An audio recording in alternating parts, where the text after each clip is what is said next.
প্রিয় দর্শক শ্রোতা, আসসালামু আলাইকুম এবং অফুরন্ত শুভকামনা সবার জন্যে।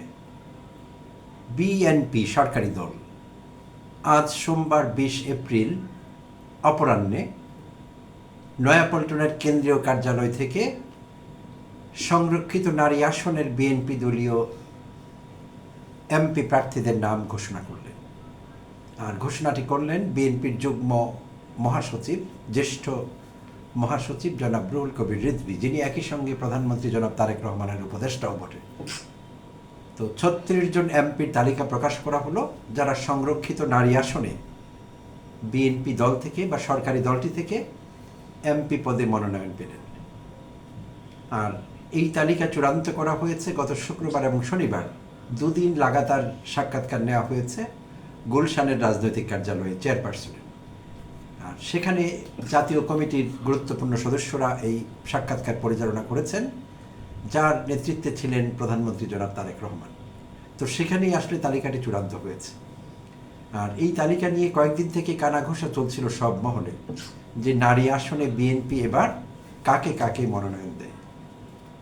তো এই বিষয়গুলো সাধারণত হ্যান্ড পিকড হয়ে থাকে, দল যাকে ভালো মনে করে জাস্ট তাকে পিক করা হয়। তো আগে থেকেই এই সংরক্ষিত নারী আসনগুলো নিয়ে অনেক কথা আছে। অনেকে মজা করে বলতেন যে এই নারী আসনের সদস্যরা সংসদের সৌন্দর্য বর্ধন করেন, তারা অলংকার হিসেবে কাজ করেন সংসদে। কেউ কেউ বলেন তারা বিনোদনের মাধ্যম, বিনোদন যোগান নানা রকমের। তো এটি লোকের ধারণা, বাট এমন ধারণার সঙ্গে আমি পুরোপুরি একমত না। কারণ অতীতেও সংরক্ষিত নারী আসন থেকেও আমরা দেখেছি সংখ্যায় কম হলেও যোগ্য লোকেরাও সেখানে সংসদ সদস্য হিসেবে দায়িত্ব পালন করেছেন। আবার অনেক ভাড়েরাও ছিলেন, যাদের কাজ ছিল শুধু ভাড়ামি, এবং সেই আগেকার দিনের রাজা বাদশাদের মতো দরবারের সভাকবি, রাজকবি কিংবা রাজ সিঙ্গার হিসেবে তারা দায়িত্ব পালন করেছেন। এবং তাদের কাজ ছিল দলীয় প্রধান কিংবা সরকার প্রধানের মনোরঞ্জন করা, উপস্থিত গান গাওয়া, তাকে নিয়ে কবিতা আবৃত্তি করা, এইসব কাজ তারা করেছেন। ফলে লোক যারা বলছেন যে বিনোদনের মাধ্যম, তারা হ্যাঁ কিছুটা তো সত্যি সেভাবে। তো তারপরও এই আসনগুলো সম্পর্কে এই দেশের মানুষের ইন্টারেস্ট আছে, কৌতূহল আছে। তো সেদিক থেকে কৌতূহল যথেষ্টই ছিল যে এবার একটি ব্যতিক্রমী ব্যাপার। অনেকদিন পর বিএনপি সরকারে এসেছে, ত্রয়োদশ জাতীয় সংসদ নির্বাচন হলো মাত্রই। তো এখন বিষয়টি কেমন যায়, এরকম একটি ধারণা বা চিন্তা অনেকের মধ্যে ছিল যে আগে যেমনই গিয়েছে, এবার বিএনপি কতটা সতর্কতা অবলম্বন করে এই নারী আসনগুলোতে সদস্য নির্বাচনের ক্ষেত্রে। তো এইসব কারণেই কৌতূহল একটু বেশি ছিল সব মহলের। আর শোবিজ অঙ্গনের অনেকেই আগ্রহ প্রকাশ করছিলেন, যার মধ্যে কয়েকজন একেবারে বেশি আলোচিত, যেমন বেবি নাজনীন সঙ্গীত শিল্পী, রিজিয়া পারভিন, কনক চাপা, তারপর নৃত্যশিল্পী ফারহানা চৌধুরী বেবি, আরও ছিলেন রুকাইয়া জাহান চমক, অভিনেত্রী এবং মডেল। তো এরা কিন্তু বিএনপি থেকে নমিনেশন সংগ্রহ করেছিলেন, নমিনেশন পেপার, ফর্ম কিনেছিলেন। তো এরা আগ্রহী ছিলেন, যথেষ্ট দৌড়ঝাঁপ করেছেন বলে জানা গেছে যে তারা মনোনয়ন চাইছিলেন। তো এইটি অনেককে অবাক করেছে যে শোবিজ অঙ্গনের কেউ এবার মনোনয়ন পাননি। এই 36 নামের মধ্যে একজনও গায়িকা কিংবা নায়িকা কিংবা মডেল একজনও নেই। অর্থাৎ এই অঙ্গনটিকে একেবারে বাদ দেওয়া হয়েছে।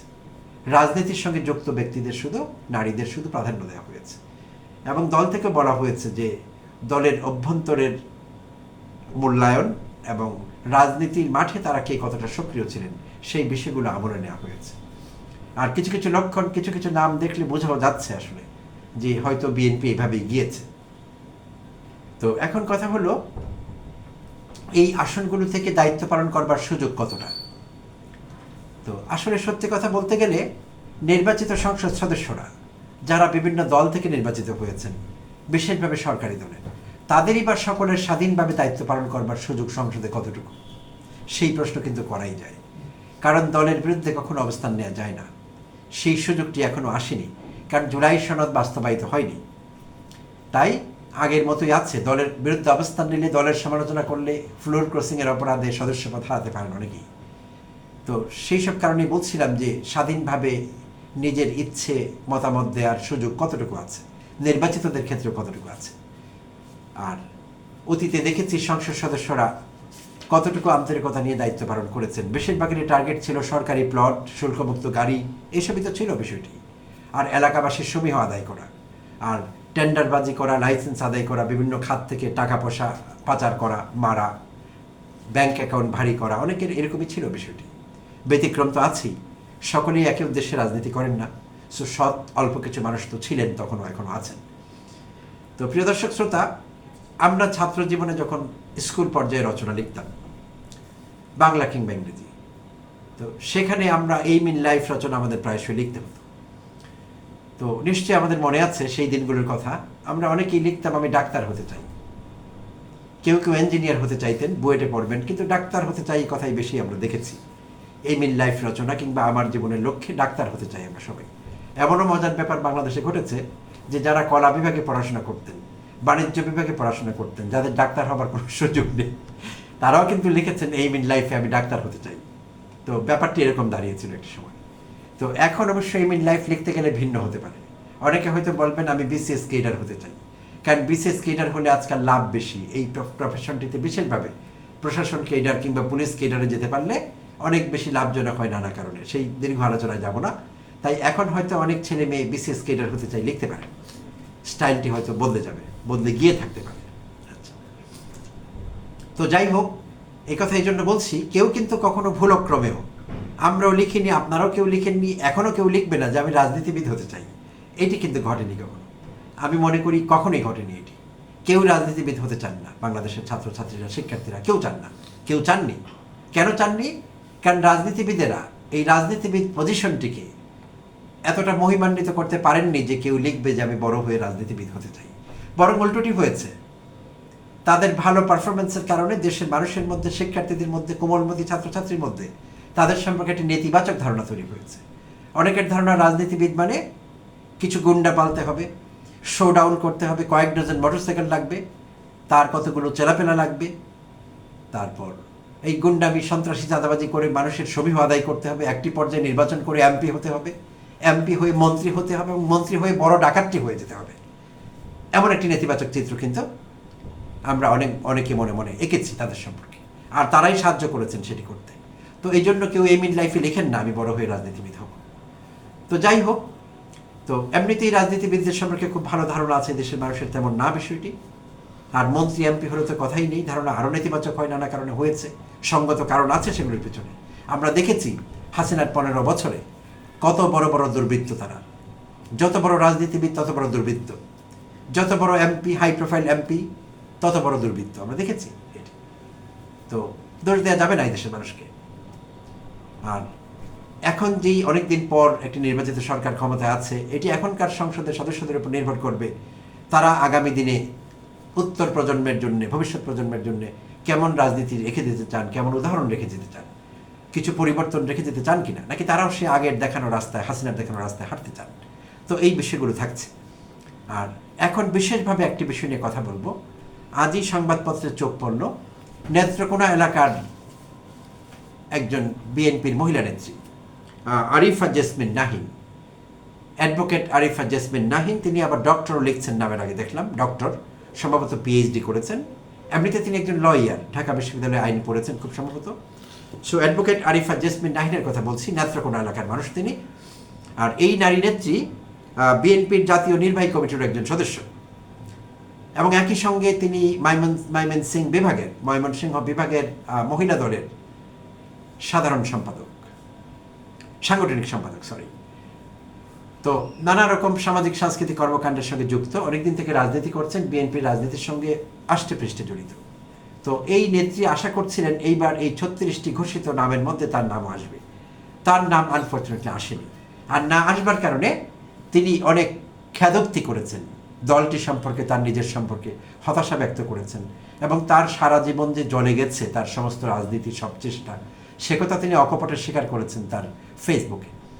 আর এখানে এই কারণে আমি তার বক্তব্যটি উল্লেখ করছি এবং তার ফেসবুক পোস্টে আমি আপনাদের সঙ্গে শেয়ার করব, যে অকপটে তিনি স্বীকার করেছেন। আর তার এই বক্তব্য থেকে কতটা সহজভাবে ফুটে উঠেছে যে এতক্ষণ যে লেকচার দিচ্ছিলাম যে রাজনীতির উদ্দেশ্য কী, রাজনীতিবিদরা কেমন হওয়া উচিত, কেমন ছিলেন, এখন কেমন তারা, তো এই বিষয়গুলো পরিষ্কারভাবে তার পোস্ট থেকে ফুটে উঠবে প্রিয় দর্শক শ্রোতা, কারণ রিসার্চ লাগবে না। তিনি চমৎকার একটি রিসার্চ করে আমাদের জন্য থিসিস লিখে দিয়েছেন। আমি এটি একটি থিসিস মনে করি, এবং এই দেশের রাজনীতির জন্য তার এই বক্তব্য, তার এই ফেসবুক পোস্ট বা স্ট্যাটাস আগামী বহুদিন আলোচনা করা যেতে পারে এবং আলোচনায় থাকবে। কারণ তিনি প্রকৃত অর্থে বাংলাদেশের রাজনীতিটি কেমন, লোকেরা কি উদ্দেশ্যে রাজনীতি করেন, উদ্দেশ্যটি কতটা খেয়ালও হতে পারে, কতটা অন্তঃসার শূন্য হতে পারে, কতটা দুর্বল হতে পারে, সেই বিষয়গুলো তিনি চমৎকারভাবে ফুটিয়ে তুলেছেন, তবে অ্যাট হার ওন কস্ট। তাতে করে তার রাজনৈতিক ইচ্ছা, সদিচ্ছা, পলিটিক্যাল উইল, মোটিভেশন, এই সব কিছু যে জ্বলে গেছে সেটি হয়তো তিনি খেয়াল করেননি। তো যাই হোক, দেরি না করে শুরু করছি তার বক্তব্য। এইটি যুগান্তর হেডলাইন করেছে, মনোনয়ন না পেয়ে বিএনপি নেত্রী পরিবারের সুখ শান্তিকে তছনছ করে দিয়েছি। এটি যুগান্তরের হেডলাইন প্রিয় দর্শক শ্রোতা। আমি সেই মহিলা নেত্রী আরিফা জেসমিন নাহিনের ছবিটি থাম্বনেইলে ডান দিকে আলাদা করে দিয়েছি। তো আপনারা অনেকেই তাকে চেনেন, তবুও আমি আলাদা করে দিয়েছি, একটু তীর চিহ্ন দিয়েছি। তো তিনি তার ফেসবুকে কি বলেছেন সরাসরি সেখানে ঢুকে যাচ্ছি। সোমবার বিকেল 4:25 সামাজিক যোগাযোগ মাধ্যম ফেসবুকে নিজের অ্যাকাউন্টে দেওয়া এক পোস্টে এই প্রতিক্রিয়া জানান তিনি লিখেন, একজন মারা গেলে যেমন ফিরে আসে না, আমার জীবন থেকেও এই এমপি না হওয়াটা মানে হলো আমার জীবনে আর এমপি হতে পারবো না। হাজারবার চাইলেও এমপি হওয়া আর ফিরে আসবে না। মৃত্যুর মুখোমুখি হলাম 5 বার, রাজপথে গ্রেপ্তার হলাম 8 বার, মামলার আসামি হলাম, জেল খাটলাম, আমার বাড়ি ভাঙলো 12 বার, আইনজীবী হিসেবে 40 বছরের অভিজ্ঞতা। 2016 জাতীয় সংসদ নির্বাচনে সাধারণ আসনে মনোনয়ন না পেলেও ধানের শীষের পক্ষে নির্বাচনী প্রচারণা করেছি, নেতা কর্মী সহ পরিবার সবাইকে নিয়ে। এই নেত্রী আরও লিখেন, 1984 সন থেকে 2026 পর্যন্ত রাজনীতির জন্য আমার স্বাভাবিক জীবন ছিল না। ঢাকা বিশ্ববিদ্যালয়ের আইন বিভাগে থেকে ল পড়ে আইনজীবী হয়ে যত টাকা আয় করেছি সব টাকা ঢেলেছি রাজনীতির জন্য। আইন পেশায় আমার ভালো উপার্জন ছিল। স্বামীর কাছ থেকে এত মিছিল, এত মিটিং, এত মানববন্ধন অ্যারেঞ্জ করা একজন নারীর জন্য খুবই কঠিন। স্বামীর কাছ থেকে টাকা করে নিয়ে সন্তান ও নাতিদের ঠকিয়েছি, পরিবারের সুখ শান্তিকে তছনছ করে দিয়েছি। তিনি লিখেন, চোখ থেকে অঝোর ধারায় পানি ঝরছে। আমার মনে হচ্ছে আমি আমার নিজের জীবনকে ঠকাতে পারি, কিন্তু সন্তান সহ পরিবারের অন্যদের ঠকানোর তো আমার কোনো রাইট নাই। আমার জন্য আমার স্বামী কোনো ব্যবসা বাণিজ্য করতে পারে নাই, এজন্য জমি জমা বিক্রয় করে পরিবারের সবাইকে কষ্টের মধ্যে ফেলে দিয়েছি। তাই আমার প্রাপ্য আজ মৃত্যু যন্ত্রণা। অ্যাডভোকেট আরিফা জেসমিন নাহিন বিএনপির জাতীয় নির্বাহী কমিটির সদস্য, জাতীয় মহিলা দলের সাংগঠনিক সম্পাদক, ময়মনসিংহ বিভাগ। তিনি দীর্ঘদিন ধরে আইন পেশায় যুক্ত আছেন। এলাকায় তিনি রাজপথের ত্যাগী ও পরীক্ষিত নেত্রী হিসেবে পরিচিত। আওয়ামী লীগের নেতাকর্মীরা কয়েকবার তার নেত্রকোনার বাড়ি ভেঙে দিয়েছে বলে জানা যায়। আন্দোলন সংগ্রামে অংশ নিতে গিয়ে একাধিকবার গ্রেপ্তার ও নির্যাতনের শিকার হন তিনি। 24 জুলাই আন্দোলনের সক্রিয়ভাবে অংশ নেন। প্রিয় দর্শক শ্রোতা, বোঝা গেল তার একটি সংগ্রামী জীবন। তিনি বিএনপি রাজনীতির সঙ্গে আষ্টে পৃষ্ঠে জড়িত ছিলেন। বিএনপি রাজনীতির জন্য অনেক কিছু করেছেন, জীবনের ঝুঁকি নিয়েছেন, জেল খেটেছেন, নির্যাতন সহ্য করেছেন, পরিবারের টাকা পয়সা নষ্ট করেছেন, জমি বিক্রি করে দিয়েছেন, প্রপার্টি লস হয়েছে, সব ত্যাগ তিনি করেছেন। এই বিষয়ে পরিষ্কার হলাম আমরা। কিন্তু এইটি কেমন প্রত্যাশা যে তিনি এমপি হতে পারলেন না বলে তাকে এইভাবে খেদোক্তি করতে হবে? তাহলে তার রাজনীতি করবার মানে কি ছিল? রাজনীতি কি তিনি জনগণের জন্য করেননি, মানুষের জন্য করেননি, একনিষ্ঠভাবে তিনি করেননি? তিনি যে রাজনীতি করেছেন, তার কি একটি উদ্দেশ্য ছিল, রাজনীতি করে কোনো একদিন সংসদের এমপি হব? এটি কি কোনো ভালো উদ্দেশ্য হতে পারে রাজনীতিবিদ হবার জন্য? আমরা তো এমন উদাহরণ ঢের দিতে পারি যেখানে সারা জীবন রাজনীতি করেছেন কিন্তু কখনো এমপি হতে পারেননি, কিংবা এমপি হতে চাননি। এরকম অনেক এমপি মেকার্সের নাম করতে পারি, যারা এমপি বানিয়েছেন অনেককে, কিন্তু নিজে কখনো এমপি হননি, ইচ্ছাই পোষণ করেননি, কিন্তু আন্তরিকভাবে, নিরলসভাবে, নিঃস্বার্থভাবে রাজনীতি করে গিয়েছেন দেশের মানুষের জন্য, এলাকার মানুষের জন্য, দেশের স্বার্থে, জাতির স্বার্থে। এমন ঢের উদাহরণ দেওয়া যাবে, এখনকার সময় না, সেগুলো একটু পিছিয়ে যেতে হবে। তো তাই আমি বলবো, আরিফা জেসমিন নাহিন রাজনীতির একটি নগ্ন রূপ আমাদের সামনে তুলে ধরেছেন। তাকে নিয়ে কথা বলছি কারণ তিনি তার ফেসবুক পোস্টে বিষয়টি পরিষ্কার করেছেন। কিন্তু এরকম আরিফা জেসমিন নাহিন কি আমাদের সংসদে কম আছে, আমাদের দেশে কম আছে?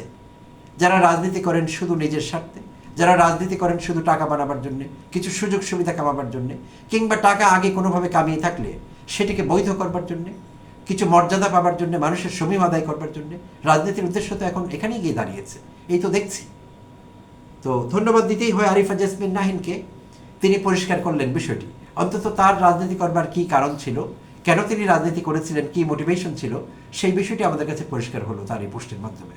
প্রিয় দর্শক শ্রোতা, আর রাজনীতির একটি কদর্য রূপও আমাদের সামনে চিত্রিত হলো, আমাদের সামনে উন্মোচিত হলো।